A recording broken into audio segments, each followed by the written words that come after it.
Different movie కథ కానీ story కానీ ఒక డిఫరెంట్ యాంగిల్లో ఉంటుంది.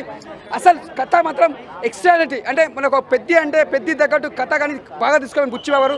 ఆ కథకి రామ్ చరణ్ తప్ప ఎవరు చేయకుండా అంత బాగా ఒదిగిపోయిండు. ఆ క్యారెక్టర్లో అంత మంచిగా చేసిండు. ఒక రంగస్థలంలో ఎంత యాక్టింగ్ ఎలా చేసిండో దానికంటే రెట్టింపు చేసిండు.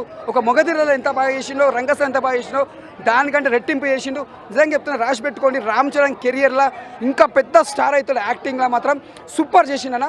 మేము చెప్పాలంటే యాక్టింగ్ అసలు మన ఫైట్స్ మాత్రం, బాడీ మాత్రం అసలు మనం ఊహించుకోం. అసలు సిక్స్ ప్యాకెట్స్ అంటే ఆ సీన్ చూస్తుంటే ఒక ఆంజనేయులు గత పట్టుకుని ఎట్లా కనిపిస్తాడు నాకు అలా కనిపించిన. నా రామ్ చరణ్ ఇట్లా గత పట్టుకుని చెప్తాడు, నాకు హనుమంతులే కనిపించాడు. అంటే హనుమంతులు లేక ఆ గెటప్ కనిపిస్తాడు. ఆ కుస్తీ ఫైటింగ్ అని లాస్ట్ ఊరి కోసం కొట్లాడతాడన్న. నిజంగా చెప్తున్నా, ఏడుపు వస్తుంది.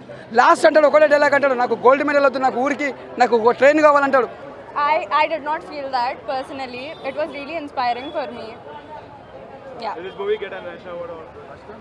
I don't know that. No, mostly not.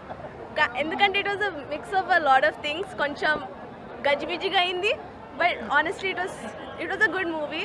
Say one thing, this type of social message movies, did youth get attracted or not? Yeah, for sure. I think it they does do have a get message. It attracted. has a proper కొన్ని like athletes lives ఎలా ఉన్నాయో it really shows it. It really shows how a lot of athletes do sports just for కొంచెం recognition కావాలని. You get inspired to go into sports after watching this movie? I am already a sports person, so I know how it feels. Yeah. రాముల కోసం కాదు కానీ చాలా బాగుంది. కొద్దిగా commercial elements తక్కువ ఉన్నాయి, కొద్దిగా సెకండ్ హాఫ్ కొంచెం వీక్ ఉందని అంటారు. సెకండ్ హాఫ్ బాగుంది. ఓకే. సెకండ్ హాఫ్ చాలా బాగుంది. ఎందుకు స్టోరీ నడిచేదాన్ని సెకండ్ హాఫ్లోనే. ఫస్ట్ హాఫ్లో పెద్ద అంటే ఏంటో చూపించారు. సెకండ్ హాఫ్లో పెద్ద నెక్స్ట్ లెవెల్కి వెళ్ళారు. 3 hours ఎంగేజింగ్ గా ఉందా సబ్జెక్ట్? ప్రతి మూమెంట్ బాగుంటుంది.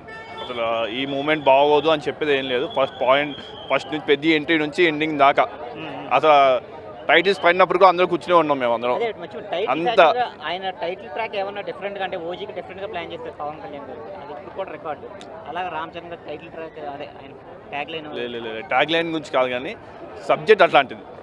సబ్జెక్ట్ అలా ఉంది. ప్రతి మూమెంట్ ఎంజాయ్ చేయొచ్చు. ప్రతి మూమెంట్ నెక్స్ట్ లెవెల్ ఏంటనేది చూడొచ్చు. పెద్ద ఫస్ట్ హాఫ్ ఏంటి, సెకండ్ హాఫ్ ఏంటి అనేది. ప్రతి ఒక్క మూవీ చూసిన ప్రతి ఒక్కరు అవార్డ్స్ వస్తాయి అంటున్నారు. రివార్డ్ పరిస్థితి ఏంటి? కలెక్షన్స్ 200% అవార్డ్స్ వస్తాయి. నేషనల్ అవార్డు కూడా రావాలి.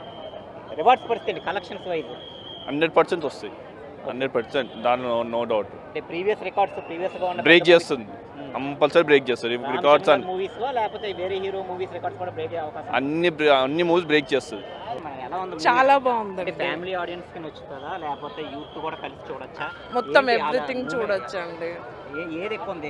కమర్షియల్ ఎలిమెంట్స్ ఉన్నాయా లేకపోతే సెంటిమెంట్, ఫ్యామిలీ డ్రామా ఎలాంటిది ఏమైనా ఉందా? చాలా కొత్తగా ఉందండి మూవీ అయితే. మూవీ ఫ్యామిలీ ఆడియన్స్ బాగా ఆకట్టుకుంది. అలా ఫ్యామిలీ ఆడియన్స్ ఆకట్టుకుందా? ఎవ్రీథింగ్ ఫ్యామిలీకి నచ్చుతుంది, యూత్ కి నచ్చుతుంది. సో పర్టికులర్ గా ఈ జోన్ అని కాదు, ఎవ్రీ జోన్